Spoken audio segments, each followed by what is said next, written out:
அவர்களுக்கு மாநில அரசாங்கங்களில் இடப்பங்கீடு கொடுக்க கூடாது என்று ஒரு மெட்ராஸ் ஹைகோர்ட், தமிழ்நாடு உயர் வழக்கு மன்றம் தீர்ப்பளிக்கிறது. ஒரு பிராமணர் ஒரு வழக்கு தொடுக்கிறார்.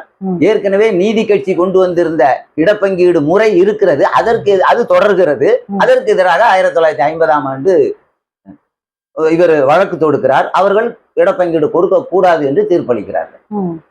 இதை பார்த்த பெரியார் கடுமையாக எச்சரித்தார் ஒன்றிய அரசாங்கத்தை. மிகப்பெரிய போராட்டம் நடக்கும், உடனடியாக மாநில அரசாங்கங்களில் அரசாங்க பணிகளிலும் கல்வி வாய்ப்பிலும் பிற்படுத்தப்பட்டோருக்கு, இப்போது மிக பிற்படுத்தப்பட்டவரை சேர்த்து கொள்ள வேண்டும், அவர்களுக்கு உரிய இடப்பங்கீடு வழங்கிட வேண்டும் என்று சட்ட திருத்தம் செய்யுங்கள் என்று சட்ட திருத்தம் செய்யப்பட்டது. ஒன்றிய அரசு பணிந்து வந்து சட்ட திருத்தம் செய்தார்கள். அரசியல் அமைப்பு சட்டம் அமலுக்கு வந்த 1950ஆம் ஆண்டு ஜனவரி 26ஆம் தேதி அமலுக்கு வருகிறது. அதற்கு பிறகு முதலாக செய்யப்பட்ட திருத்தம். இப்பொழுது 100க்கும் மேற்பட்ட திருத்தங்கள் இந்த 75 ஆண்டுகளில் திருத்தப்பட்டு இருக்கிறது. முதல் திருத்தம் வந்தது, இது மிகவும் முக்கியமான விஷயம் அல்லவா? முதல் திருத்தம் வந்தது இடப்பங்கீட்டு உரிமைக்காக, மாநில அரசாங்கங்களில் இடப்பங்கீட்டு உரிமைக்காக. ஆனால் அப்ப ஒன்றிய அரசு அப்படியே என்று இருக்கிறது, அந்த கோரிக்கை அப்படியே அந்தரத்திலேயே தொங்கிக் கொண்டிருக்கிறது. பெரியார் அவர்களும் அதில் கவனம் செலுத்தவில்லை. ஏதோ காரணத்தினால் பெரியார் அவர்களும் கவனம் செலுத்தவில்லை. மாநில அரசில் துறைகள் நிறைய இருக்கின்றன, தபால் துறை, ரயில்வே துறை, இன்னும் பல துறைகள் இருக்கின்றன. அதற்கு மேல் பொதுத்துறை நிறுவனங்கள் இருக்கின்றன.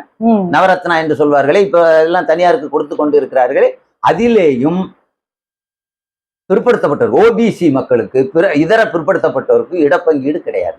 அதன் விளைவு என்ன? அவர்கள் மிக மிக குறைவாகத்தான் அதிலே பணியில் சேர்ந்தார்கள்.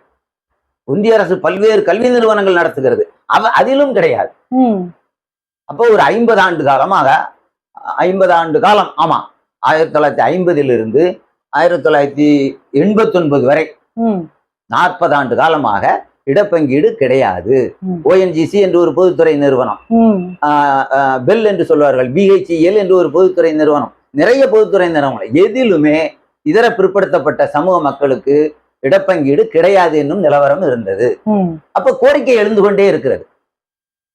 ஒரு தோராயமான கணக்குப்படி பார்த்தால் இதர பிற்படுத்தப்பட்ட மக்கள் இந்திய மக்கள் தொகையில் 54% இருக்கிறார்கள். அவர்களுக்கு அங்கே 1-2 இடங்கள் தான் கிடைத்தது. இது இப்போது உள்ள இளைஞர்களுக்கு தெரியாது. 50-60 ஆண்டுகளுக்கு முன்னால் உள்ள நிலவரத்தை நான் சொல்கிறேன். இப்போது இளைஞர்களுக்கு தெரியாது. தபால் துறையை பார்த்தால் எல்லோரும் பிசி மாதிரியே தெரியாது, பிசி இல்லை, வேறு மாதிரியாகவே தெரியும் எல்லா துறையிலும். அதனால் அந்த கோரிக்கை வலுவாகி கொண்டிருக்கு.